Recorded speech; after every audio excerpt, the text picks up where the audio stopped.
This is the DoughRoller Money Podcast, episode number 192. My name is Rob Berger. I'm the founder of DoughRoller.net and the host of this podcast. Today we're going to talk about automating your finances and the two things you must get right to make automation work for you.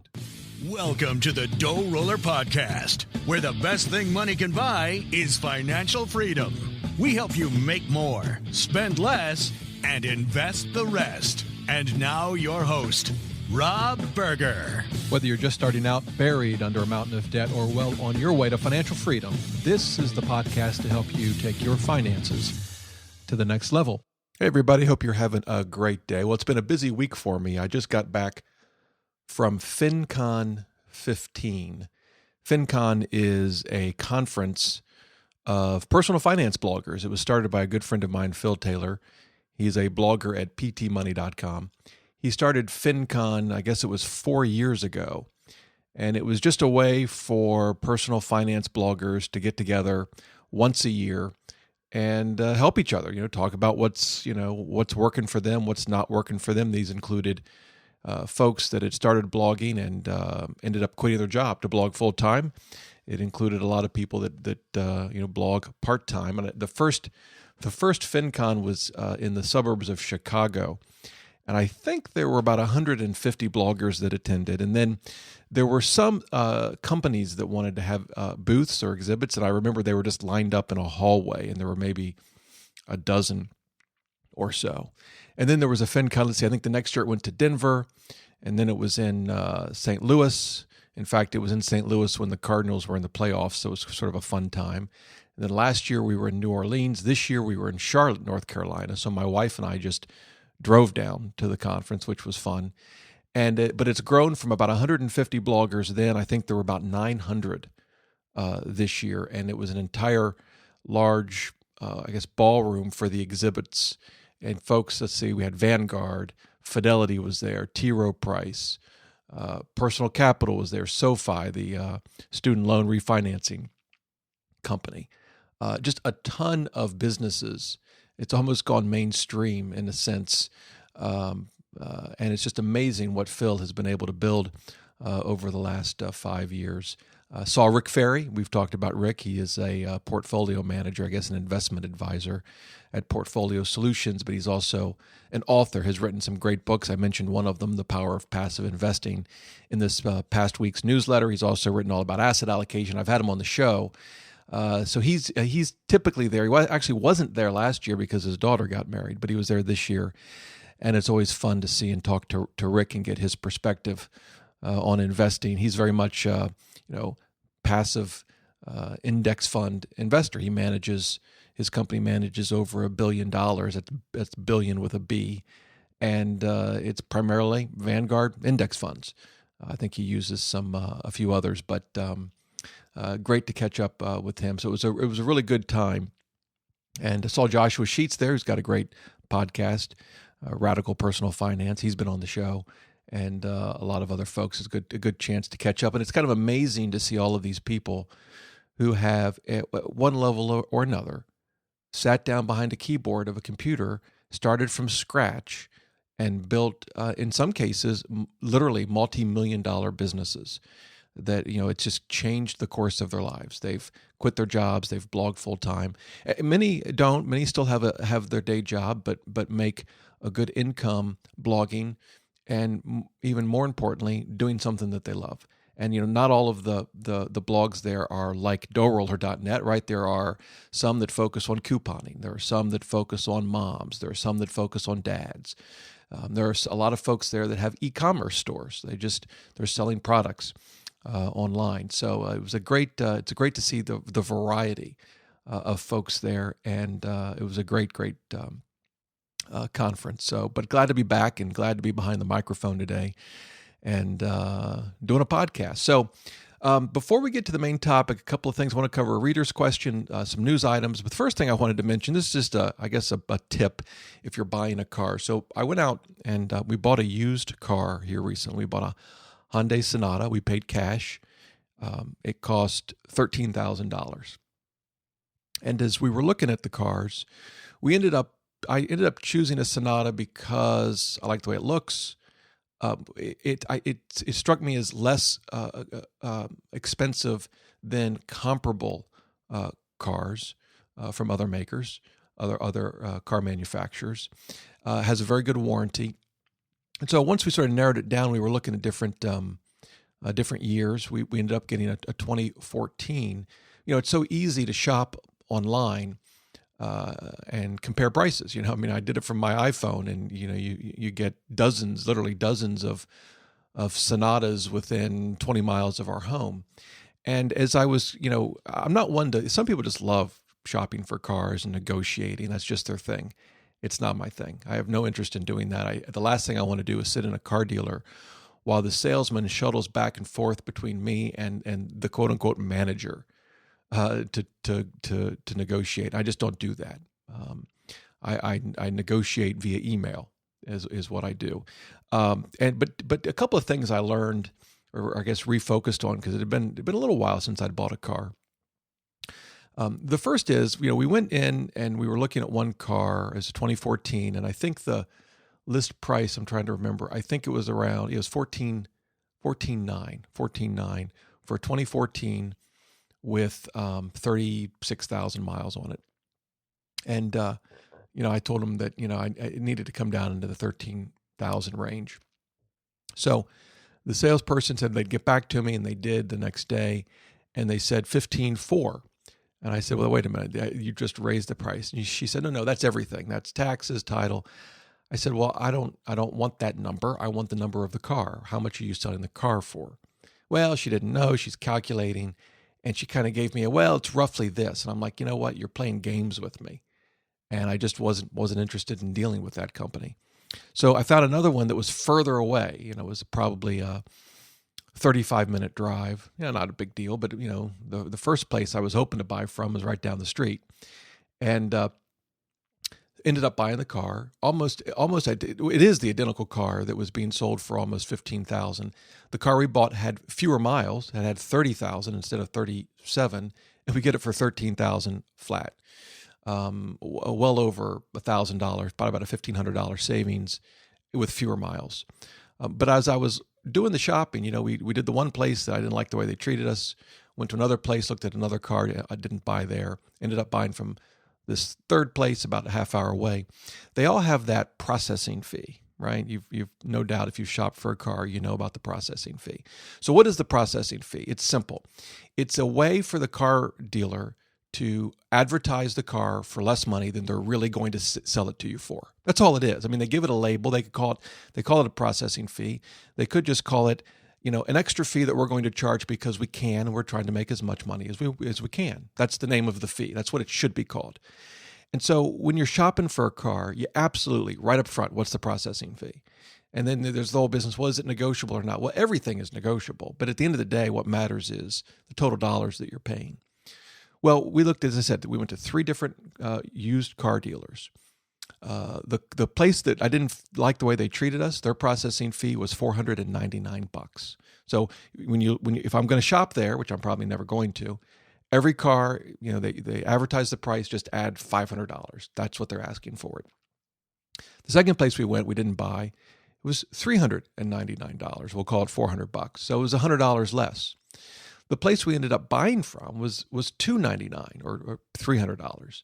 So, we ended up, when you add that difference into the price, we ended up saving even more as compared to the place that didn't treat us so well. And so the real cost of the car for us was $13,299, which at least in Northern Virginia is a pretty good deal. I know it's a good deal. It's kind of easy to determine it's a good deal. You just go to I use Cars.com's app on my iPhone, and you can just look at dozens and dozens of the same car, the same trim, everything, the same year.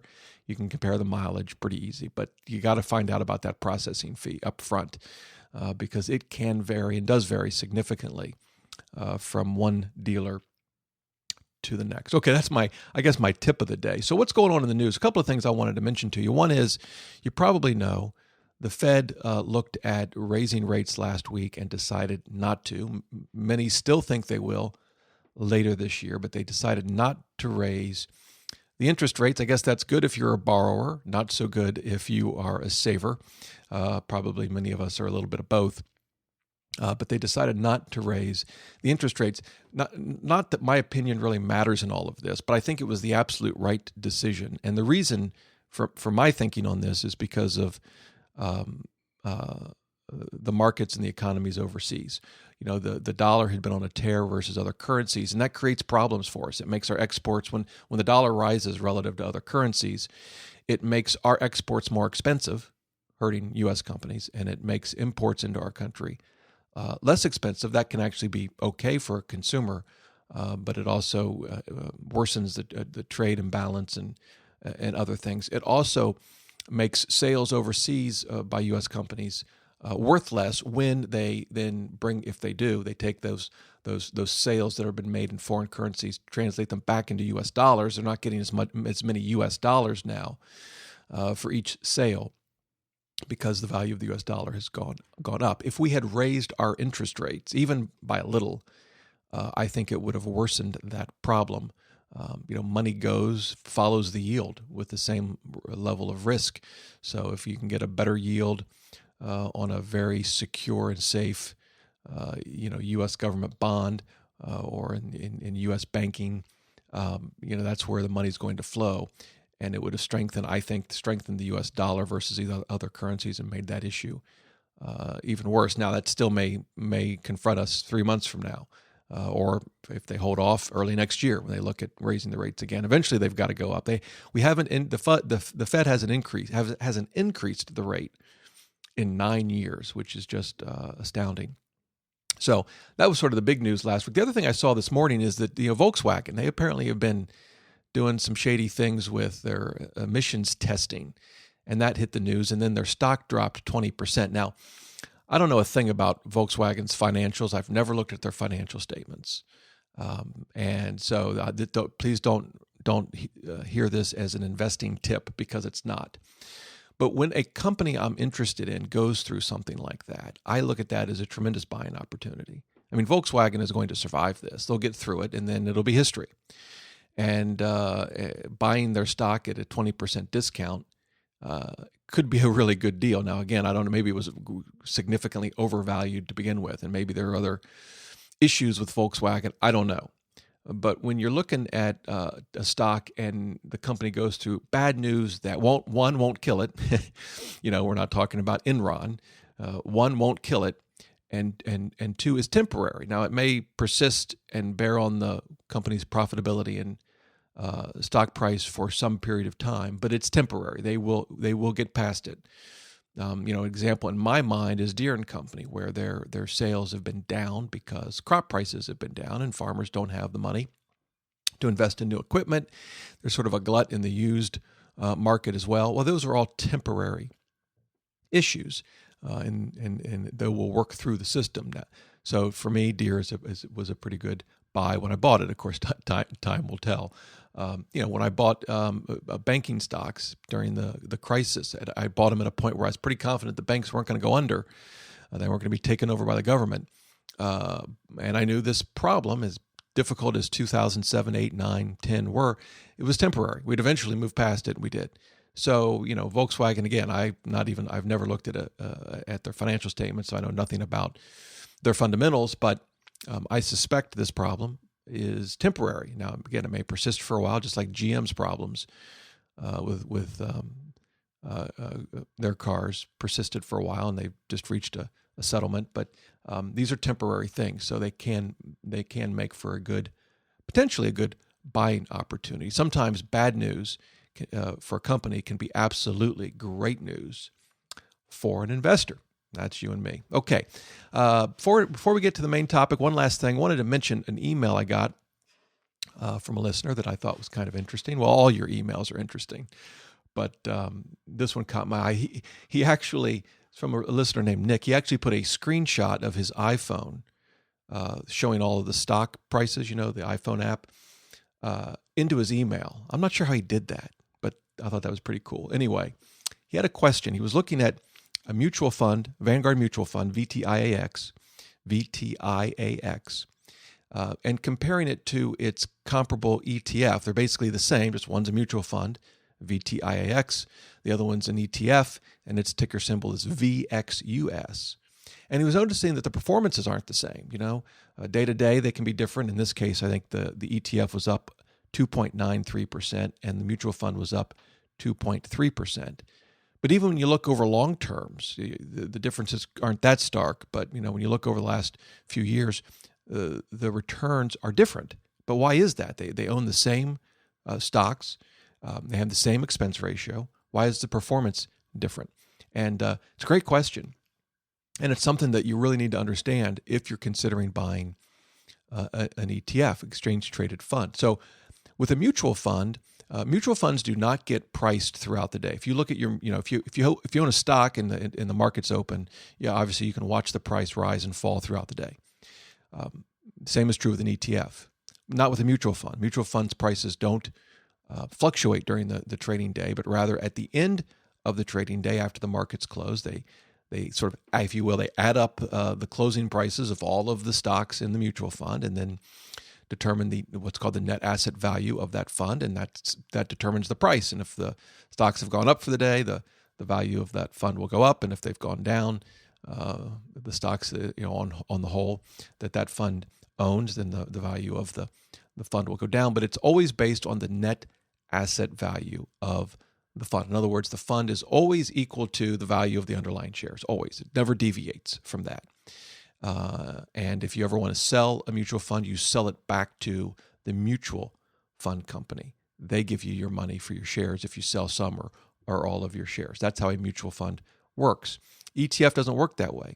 ETFs are traded just like stocks are between investors. If you want to sell shares of an ETF, you don't sell it back to Vanguard. Vanguard doesn't take it back. You just put it you sell it like you would a stock, and some other investor, someone, of course, you'll never know who it is, buys your ETF from you. What that means, though, is that ETFs don't always, in fact, rarely trade at exactly net asset value. They can fluctuate. They can be sold for more than the net asset value, which would mean they'd be sold at a premium, or they can actually be sold for less than the net asset value, or sold at a discount. So ETFs are bought and sold, and they almost always, the given price at any given time is at a premium or a discount. Now, how big is that? Well, it depends on the ETF. Some ETFs are less liquid than others. The big ones, trade millions of shares a day, and so usually the premium or the discount's quite small relative to the net asset value. Others could be larger. But in any event, my looking at these two funds, the mutual fund and the ETF, quickly, that's my take on why you'll see slightly different performance. Now, does that make a mutual fund or an ETF the better or worse choice? No, I don't think so. I think for most of us, mutual funds are fine. I generally don't invest in ETFs. I just pick the mutual fund version. It's not to say that ETFs are bad. They're not. I just think for most investors, they're just not necessary. And it's with a mutual fund, it's one less thing to have to worry about, the discount versus a premium. Now, again, you might say, well, if it's trading at a discount, why not buy that? Well, you can. Of course, it may be trading at a discount when you choose to sell it too, right? So again, it's not that one's right or wrong. They both are there are pros and cons of both. Personally, I just tend to stick with the mutual fund version. But in any event, I thought it was a great question that Nick sent in, and it's an important thing to understand if you're considering ETFs. All right, now we're on to the main topic of the day, automating your finances. And this topic came to mind just from emailing different folks who send in questions, and it's not a specific response to one question, but kind of a number of different things that I've received lately. And I thought it would be important this is really an important point to stress. We talk a lot about automating your finances. And it is important. We're going to talk about why, but there are two key things you got to get right to truly make automating your finances work. So let me walk through a couple of things before we get to those two keys. So first of all, why would we automate our finances? Well, I think there's really two main reasons. One is it's just convenient, right? Most of our bills are paid automatically.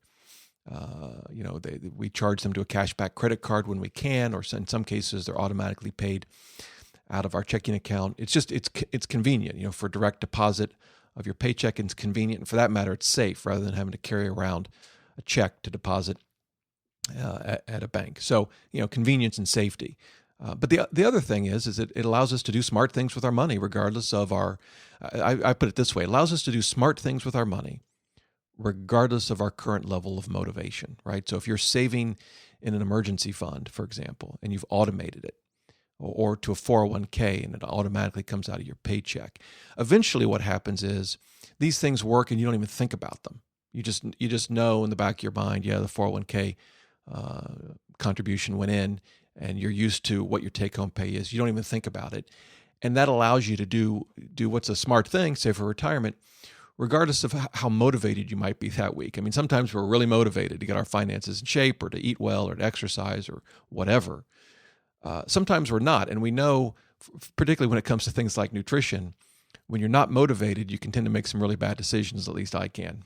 And wouldn't it be great if you could automate what you eat?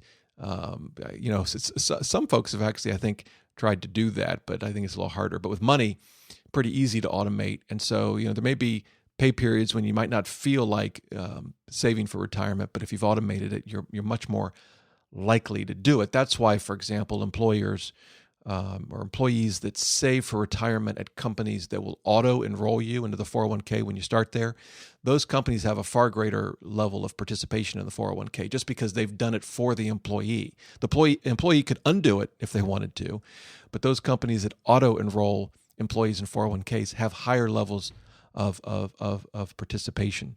And so automating your finances can help you in that way. It sort of unhooks your performance, if you will, with your level of motivation.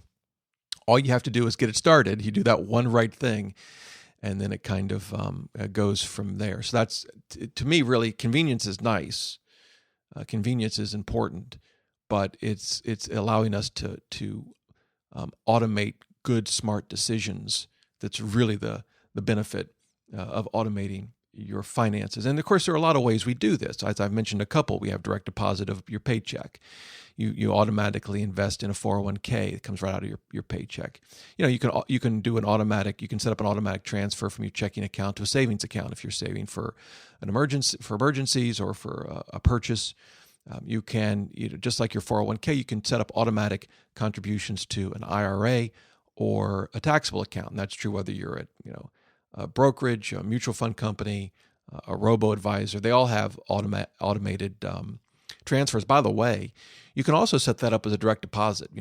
Direct deposit, most companies will allow you to split your direct deposit. It doesn't have to go all to your checking account. So you could do it that way if you wanted. Had a direct deposit, most of it presumably goes to your checking account, but maybe some goes to a savings account and some goes to Vanguard or wherever.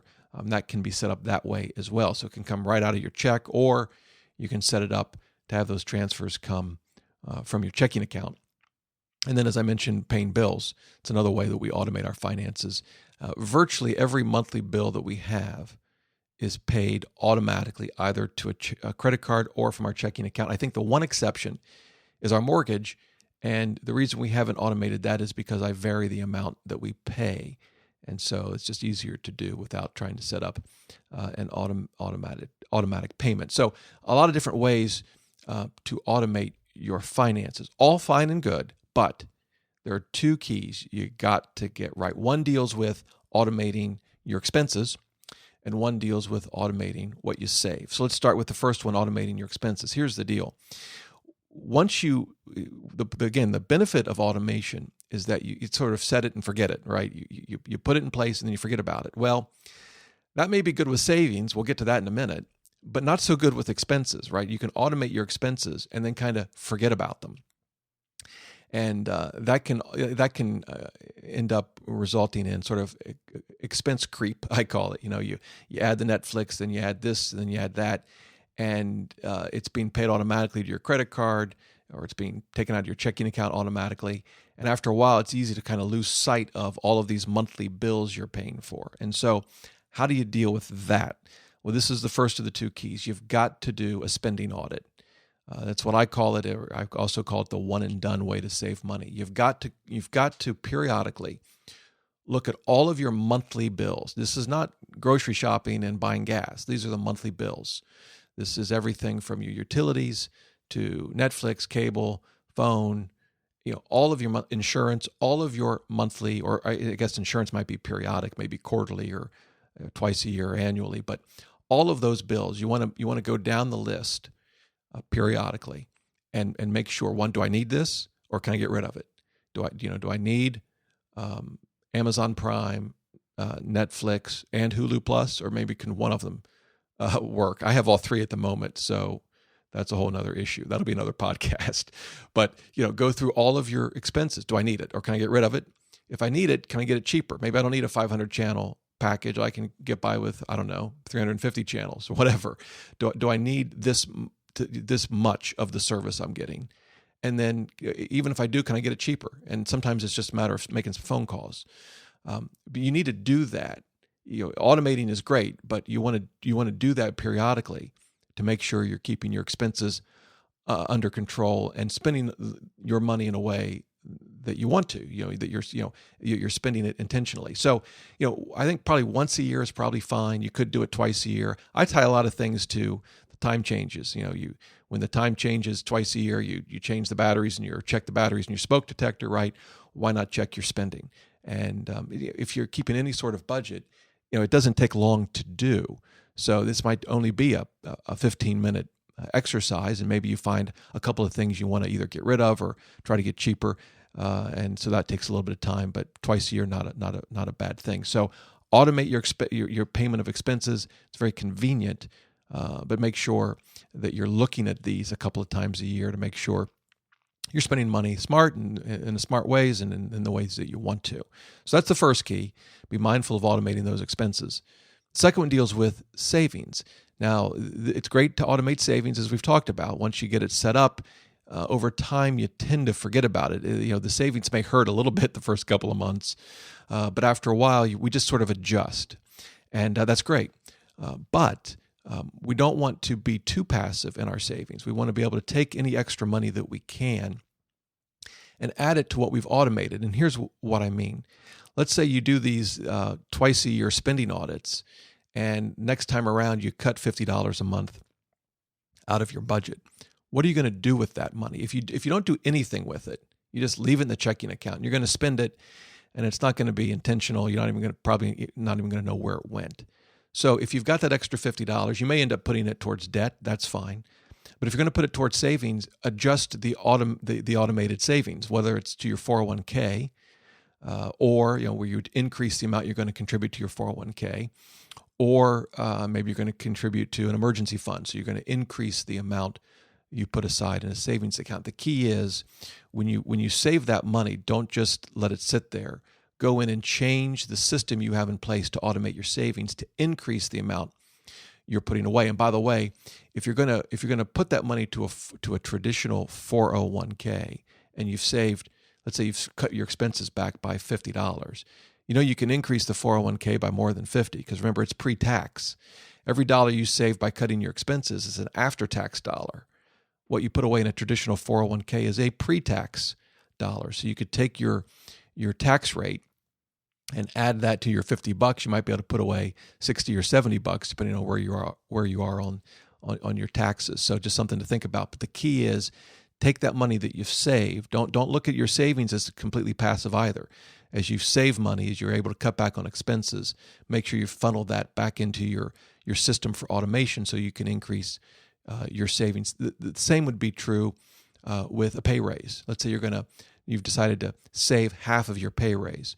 Well, make sure you increase whatever automated savings you have in place to capture that increased income so that you can funnel it to your savings account, your investment account, whatever you choose to do. The real key here for both of these is this: automating your finances is great, as we've talked about. We do it. It's convenient. It helps you stay on track. It keeps you doing smart things with your money, particularly when it comes to savings, even when you might not feel motivated to do so. But it's not 100% passive. You need to keep an eye on it and actively monitor periodically where your money is going in terms of expenses, and then when you do have extra money, increasing the amount that you're putting away in savings. And the thing is, here's the thing: over long periods of time, even small dollars make a big impact. We've talked about that countless times on this show. I've shown you the math; you've all seen it. But it's a big deal. So that $50 or $100 multiplied month after month, year after year, makes a big deal. And as you might imagine, if that makes a big deal, the 500 or the 1,000, or I don't know, maybe some of you are trying to figure out what to do with an extra 10,000 a month. Wherever you are, that money is going to make a big difference. By the way, on this idea of sort of auditing your spending, this one and done way of saving money, I talked about that all the way back. It's hard to believe it was this long ago, in podcast 13. So if you haven't listened to podcast 13 and you're wondering exactly what it means to audit your spending, or what it means for what is the one and done method of saving money, check out podcast 13. Just go to DoughRoller.net/podcast 13. Well, there you go. Those are the two keys for really making automation work for you. You can check out the show notes to this episode. It's episode 192. So just go to DoughRoller.net/podcast 192. As always, if you have questions, topics, whatever, don't hesitate to shoot me an email, dr@DoughRoller.net. Love to hear from all of you. Hope you have a great day and a great week. Until next time, remember, the best thing money can buy is financial freedom.